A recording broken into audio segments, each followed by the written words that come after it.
Hi, thanks for tuning in. Today I'm going to walk you through setting up an InDesign document in which we will set up the pages, we will place images, we will define Pantone colors, and then finally we will export it to a PDF. So let's go ahead and get started. So you see that I have InDesign open, and I'm going to set up a new multiple page document, in this case a 9-page document. So we're going to say File, New Document. And in this first window, there's a lot of stuff that we need to take care of to make sure that we don't have problems later on.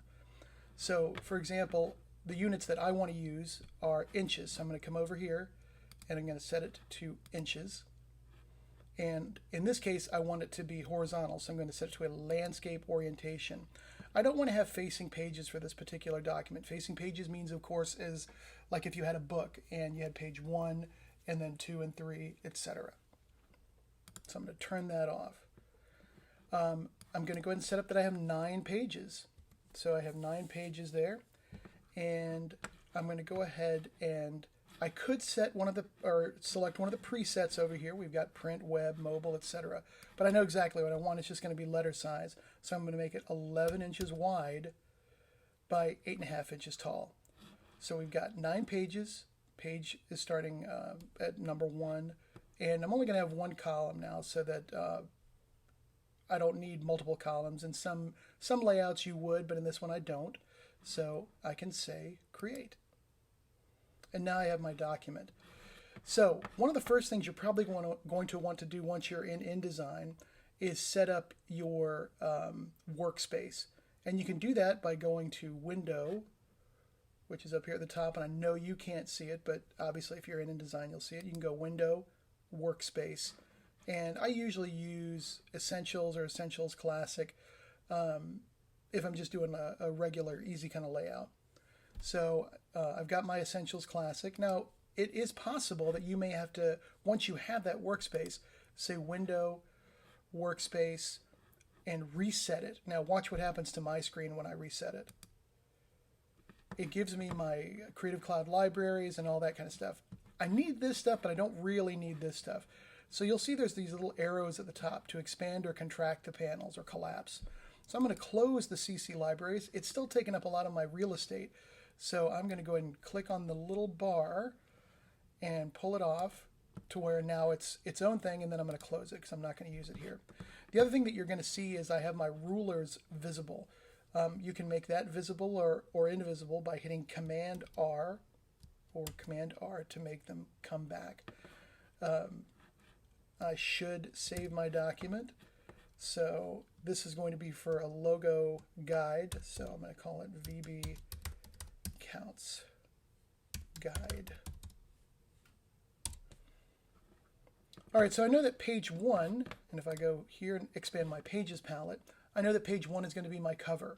So I do need to come up with a cover design. I'm not going to bore you guys with all the different intricacies of design in this case, in this video. I'm just going to show you how we're going to place elements. So this is going to be a guide for the VB Counts logo, which I designed for the city of Virginia Beach in reference to the census here in 2020. So to place an image in here, I'm going to go File, Place, and I have a 2-color version of the logo. One thing that you may want to deselect is Replace Selected Item. And what that will do is if you had something already selected and you went to go place another image, it would delete the original image that you already had. I'll show you that in a second, but I'm going to go ahead and leave it on for now. I'm going to click on this and say Open, and my cursor is now loaded with the logo. I can either click down and get it full size, or I'm going to undo that, just Command Z and undo it, or I can click down and drag and scale it to a size that I want. So this particular image is a low-res image, but it'll do for now. One thing to remember in InDesign that really bothers me, and I know that a lot of people have problems with this, is when you go to move this, if I wanted to align it or move it somewhere on the page, you'll notice that I get this little bullseye here in the center. Well, If I click on that bullseye, what it does is it moves the image within the bounding box. And I can't tell you how many times I've done that, and it just drives me crazy. So what I want to do is make sure I don't click near the center there. So I'm going to click off of it and then click somewhere around the periphery, and then I can move it around no problem. I can also scale it by saying Command Shift and grabbing one of the corners. Of course, I want to scale it in proportion, and that's what Command Shift does. By the way, if you just grab one of the corners without hitting any keys, it's just going to change the size of the box and not the size of the image. So there's that. Now I'm going to show you what I meant with replace selected item. I'm going to go ahead, this is selected, and I'm going to go File, Place, once again, or Command D, and I'm going to choose another version of it. So here's just the blue version.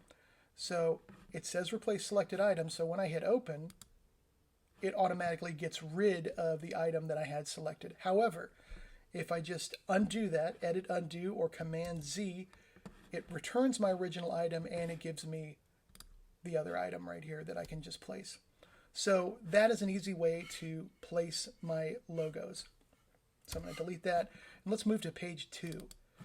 So what I want to show you now, now that you know how to scale and how to place, I'm going to show you how to define Pantone colors. So I'm going to File, Place, and I see that my file name is that this is my Pantone PMS, Pantone Color Matching System, 302 and PMS 186. So in this style guide, in this logo guide, I need to tell people that these are the colors that are inside this logo. So I'm going to place it, hold down the Shift key and just scale it up here. And now I'm going to move it like I showed you a few seconds ago. And I'm going to draw a box. And I'm going to color that box in. But I need to use the Pantone colors. So I think, well actually I know, but what we're going to do is we're going to go to our color window, which you can come here to the window, or since we're using the essentials, I can come over here to color. But we, instead of using the palette where we would normally like mix or make our own custom colors, we're going to go to swatches. And the thing in InDesign that differs from like the default of Photoshop or Illustrator is you have these color swatches, and you can create your own. So I need to double check, what was that color? 302 and 186. So I need to make Pantone 302. So I can do that by coming up here to the hamburger menu and saying new color swatch. Now of course it's going to give me some different options. I could mix it. I wouldn't want to do that. What I want to do is click on the color mode and go to Pantone Solid Coated, which is what we're using. And then I have a little finder field and I can just come in here and type in 302, and there it is. And it is a spot color. In this case, we're doing just the spot colors. It tells me the swatch name is 302. So now I have 302 over here. That means I can select this box and color in the fill. And actually, I'm going to get rid of the stroke. I'm going to click on the stroke and say none. And then what I'll do is copy and paste this box just so I have it the same size. And I'm going to make another color, which I believe, so hamburger icon, new color swatch. Go back to the color mode, Pantone Solid Coated, and I think it's 186, and type that in. 186 is there. I can also drag and drop it onto it. So then I can just grab my type tool, and I can make a little text box right here, and I can say PMS 302. Set my style. Whoops. Set my style. Now let's just make it this, which I would probably never use. Would never use it in a print layout. But, and then I can copy. And here's a fun tip if you're using an Apple computer.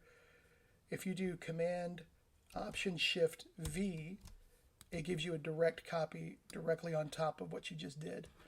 Now what I'm going to do is I'm going to take these two elements, because I don't want it to be haphazardly placed, and I'm going to go to up here at the top where I have my align icons. So I have these two selected, and I'm going to come here and I'm going to center them like that. And I'm going to center them aligned vertically right there. So that should be the way it's supposed to be. So now I've got this, and of course I would have text up here saying 2-color version or whatever. Now, one other thing that I want to show you real quick, let's go to page 3. I have a black and white version of the logo, which I need in this guide. So if I go File, Place, and I have a white ping, which I have created, and I click down, I can't see anything, right? Because it's white on a white background. If I click and drag it over here to the desktop, you can see it. So I'm going to make that visible by drawing a black rectangle around it. And I'm going to get rid of that stroke color. And then I'm going to go to my drop-down menu, Object, Arrange, Send to Back. And then I've got this. And I can use my Align and center it all together. I can go Object, Group, bring it over here, Command, Shift, Drag, and I can scale it up. And that would be a way to show it. Now remember that these boxes aren't going to show. These are just guides, right? This is just to let you know that there's a box there. It won't print, but just like this guide, the margin guide won't print. If you want to see what your layout looks like without these guides, all you have to do is go to your View pull-down menu and say Grids and Guides, Hide Guides. And that gets rid of the margins.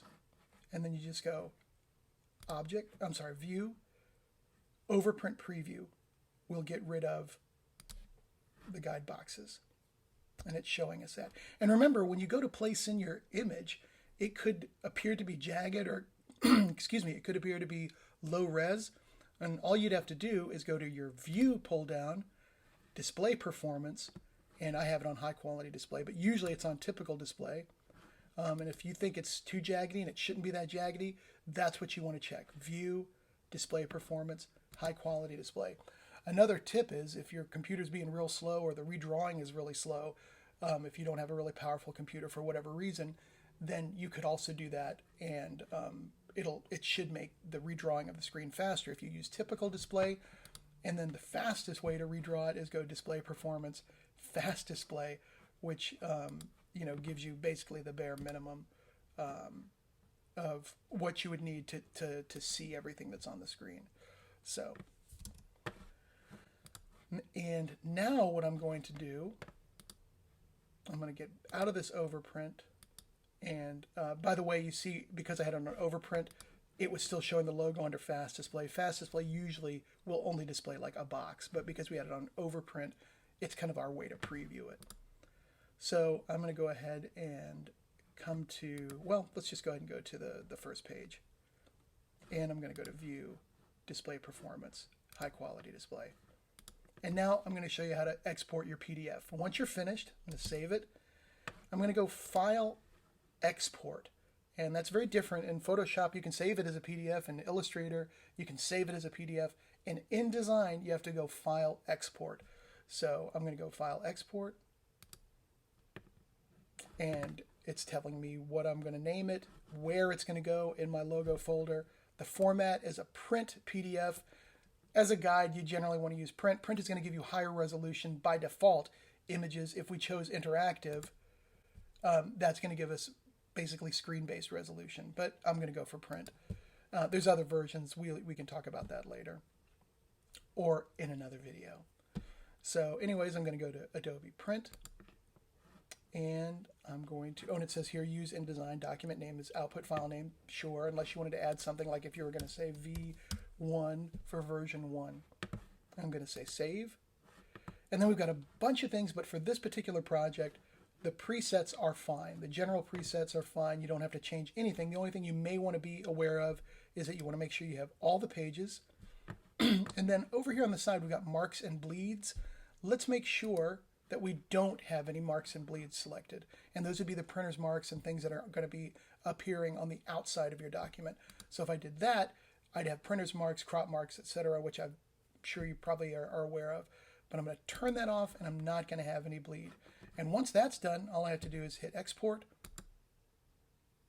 and that should be it. I'm going to go ahead and hide this, and here's my PDF.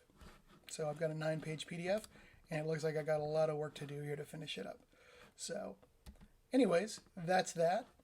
And if you have any other questions, please feel free to reach out to me. InDesign is not a super difficult program. It's just a different mindset and a different kind of mentality, a different set of steps as opposed to working with Photoshop or Illustrator or something like that. So good luck with your project, and definitely reach out if you have any questions. Thanks.